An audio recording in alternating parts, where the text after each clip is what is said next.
Subscribe ಆಗಿ bell ಬಟನ್ನನ್ನು ತಪ್ಪದೆ press ಮಾಡಿ. ನಮಸ್ಕಾರ ವೀಕ್ಷಕರೇ, ಜಾನಪದ ಕಣಜ 238ಕ್ಕೆ ತಮ್ಮೆಲ್ಲರಿಗೂ ಸ್ವಾಗತವನ್ನ ಬಯಸ್ತಾ ಇದ್ದೇನೆ. ನಿಂಬಿಯ ಹಣ್ಣಂಗ ತುಂಬಿತ್ತ ಮೈ ಬಣ್ಣ, ನಿಂಬಿಯ ಹಣ್ಣಂಗ ತುಂಬಿತ್ತ ಮೈ ಬಣ್ಣ, ಹಂಬಾಲ ಬಿತ್ತ ನಿನ ಮ್ಯಾಲ, ಹಂಬಾಲ ಬಿತ್ತ ನಿನ ಮ್ಯಾಲ ಎಲೆ ಹೆಣ್ಣು, ಅಂಬಾಲ ಬಿತ್ತ ನಿನ ಮ್ಯಾಲ ಎಲೆ ಹೆಣ್ಣು, ನಂಬಿ ಬಂದೇನ ಮನೆತನಕ, ನಂಬಿ ಬಂದೇನ ಮನೆತನಕ. ಬದುಕು ಅಂದ್ರೆ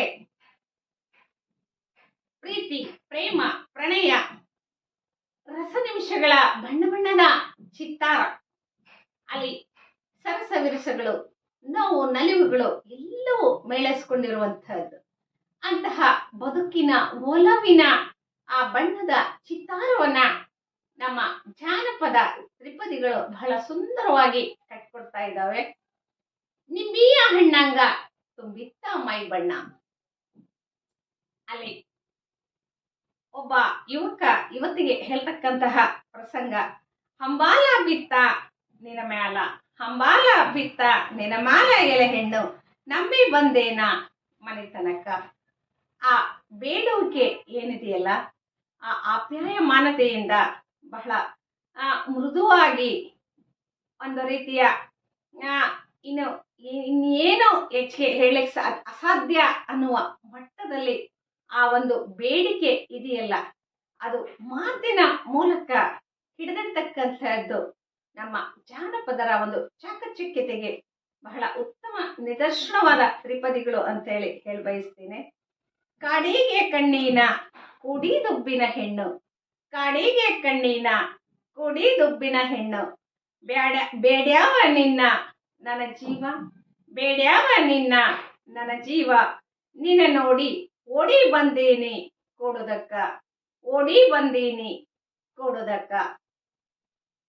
ಜಾನಪದರ ಬದುಕು ಕಷ್ಟಕರವಾಗಿ ಯಾವತ್ತಿಗೂ ಕೃಷಿ ಮೂಲ ಸಂಸ್ಕೃತಿಯ ಒಂದು ಅಪಾಪಿಯಲ್ಲಿ ಬದುಕಿನ ಜಂಜಾಟಗಳ ಮಧ್ಯದಲ್ಲಿಯೂ ಸಹ ಅವರು ಇಂತಹ ಒಂದು ರಸ ನಿಮಿಷಗಳಿಗೆ, ಆ ಬದುಕಿನ ಬಣ್ಣ ಬಣ್ಣದ ಚಿತ್ತಾರಕ್ಕೆ ಒಂದು ಮೆರಗನ್ನ ಕೊಟ್ಟು, ಒಂದು ಪ್ರೀತಿ, ಪ್ರೇಮ, ಪ್ರಣಯದ ಒಂದು ಚೌಕಟ್ಟನ್ನ ನೀಡಿ ಅದರೊಳಗೆ ನಿಂತು ಆ ಒಂದು ಭಾವನಾಲೋಕದಲ್ಲಿ, ಆ ಒಂದು ಪ್ರೇಮದ ಭಿತ್ತಿಯಲ್ಲಿ, ಆ ಒಂದು ಬದುಕಿನ ಅಗಮ್ಯವಾಗಿರ್ತಕ್ಕಂತಹ ಒಂದು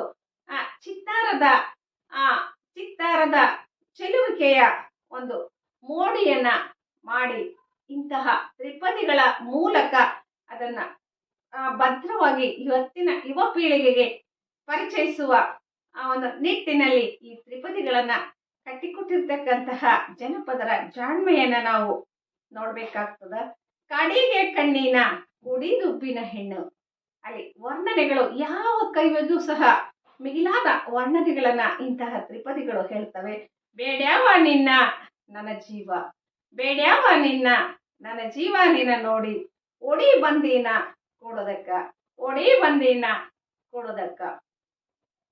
ತಮ್ಮ ಬದುಕಿನ ಅವಿಸ್ಮರಣೀಯವಾದ ಪ್ರಸಂಗಗಳನ್ನ ಈ ತರದ ತ್ರಿಪದಿಗಳ ಮೂಲಕ ಬಹಳ ಸುಂದರವಾಗಿ ಕಟ್ಟಿಕೊಟ್ಟಂತಹ ನಮ್ಮ ಜನಪದರ ಆ ಒಂದು ಅಗಮ್ಯವಾಗಿರ್ತಕ್ಕಂತಹ ಆ ಸರಳ ಶಬ್ದಗಳ ಆ ಒಂದು ಮೋಡಿ ಏನಿತ್ತಿಲ್ಲ, ಉಪಮೇಯ ರೂಪಕಗಳ ಒಂದು ಮೇಳೈಸುವಿಕೆ ಏನಿತ್ತಲ್ಲ, ಅಂತಹ ಮೇಳೈಸುವಿಕೆಯನ್ನ ಇಂತಹ ತ್ರಿಪದಿಗಳು ಅವರ ಒಂದು ಈ ತ್ರಿಪದಿಗಳನ್ನ ಕಟ್ಟುವಿಕೆ ಸಾಹಿತ್ಯವನ್ನ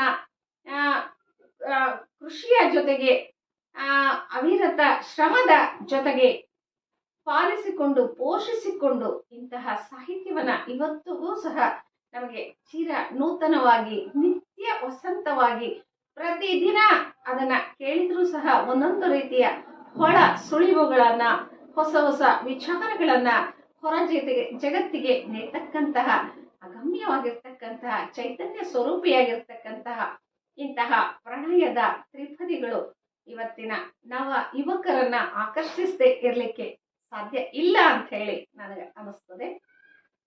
ಧನ್ಯವಾದಗಳು.